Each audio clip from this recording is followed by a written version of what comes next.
Section 7.5, complex fractions.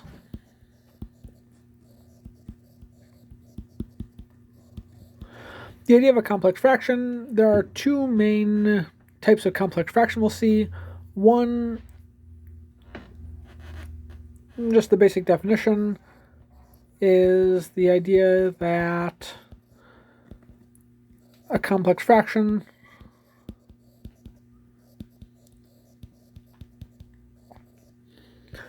is a fraction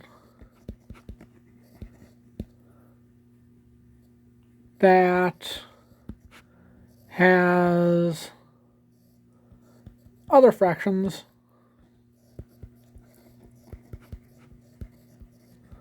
in its numerator and or denominator. So we notice that if we had 3 divided by 7 divided by x, that's a complex fraction. 2 divided by x squared divided by 3x divided by 7 is a complex fraction. X squared minus 1/2 divided by x plus 1/3 is also a complex fraction. So we notice that the easiest ones to deal with are the ones that are just one fraction divided by another. So if we have one, let's call this A, B, and C, we notice that if we have something like A, all we have to do is remember that if we're dividing by a fraction, that's the same thing as multiplying by the reciprocal. Any complex fraction we can rewrite as a simple any complex rational expression. Did I write it that way? Oh. Yeah, your book calls it complex fractions. We could also call it a complex rational expression.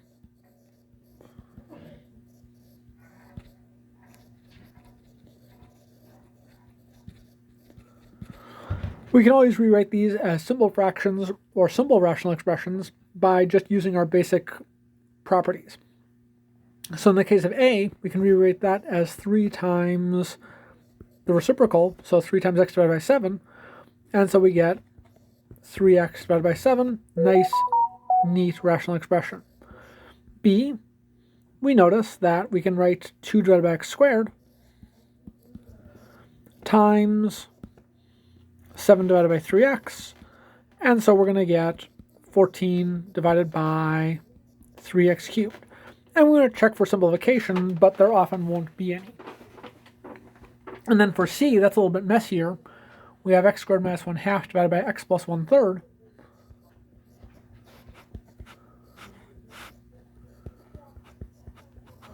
We notice that when we're dealing with a complex fraction of this form, where we've got addition or subtraction in the numerator or denominator, we have two main choices. We can either get a common denominator in the numerator and denominator independently, so we could write this as 2x squared divided by 2 minus 1 divided by 2, all divided by 3x divided by 3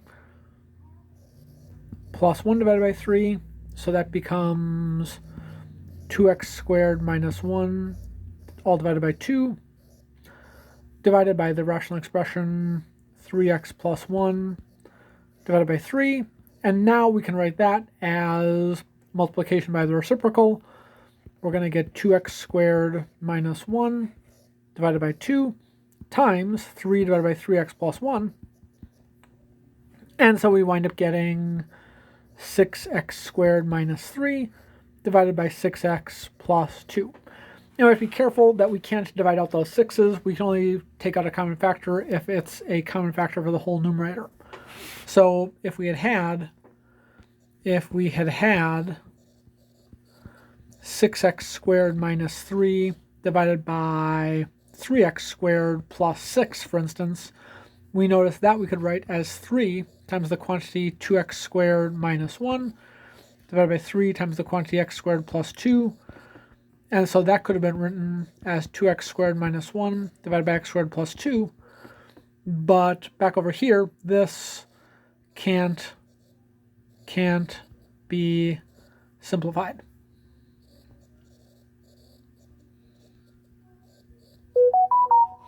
Although once in a while we will have a common linear factor, but again, that's going to be rare, not something, if it's an issue, I'll probably point it out.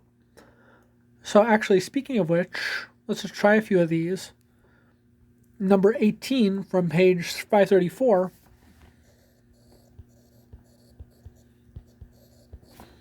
We have 1 divided by b plus 1, all divided by 1 divided by b. And so actually we notice another technique we can use is to just look for the least common denominator and multiply the numerator and denominator by that least common denominator. So in this case, if we multiply the numerator and denominator by b, we wind up getting 1 divided by b times b plus 1 times b, all divided by 1 divided by b times b. And so we don't even necessarily need that step. We could just say that is going to be 1 plus b divided by 1, which is just 1 plus b. And so that winds up being a very fast method. You notice, alternatively, we could have written it as 1 divided by b plus 1 divided by 1 divided by b equals 1 divided by b plus b divided by b, all divided by 1 divided by b, which equals 1 plus b, all divided by b, times b divided by 1, which then gives us 1 plus b divided by 1, which is 1 plus b. And so you'll notice that it's often going to give us the same answer. Depending on what we're doing, it will sometimes be easier to do things using common denominators. It'll sometimes be easier to just multiply numerator and denominator by whatever that least common denominator is. So let's look at something like, let's actually do a simple one before we keep going. If we looked at number 12, we've got 12x squared divided by 5y.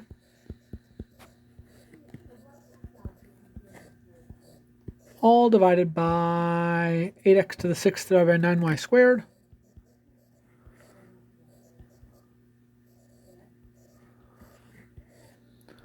So that becomes 12x squared divided by 5y times the reciprocal is 9y squared divided by 8x to the 6th. And we notice that before we multiply it out, it pays to simplify on the front end. 12/8 is going to be 3 halves. X to the 6th, we'll just stick to the coefficients for now. We know it's 3 times 9, we're going to get 27x squared y to the 2nd divided by 10 x to the 6th y. And you notice that we could have simplified the x's and y's in that same step, but that trying to do all of it at once starts getting cluttered and starts looking like a football play. So now we can notice x squared divided by x to the 6th. We're going to get 27 divided by 10. We notice that the x to the 6th is higher exponent, so we can say x to the 6 minus 2. Then y squared divided by y, we can say y to the 2 minus 1. And so we're going to get 27y divided by 10x to the 4th. Nice and neat.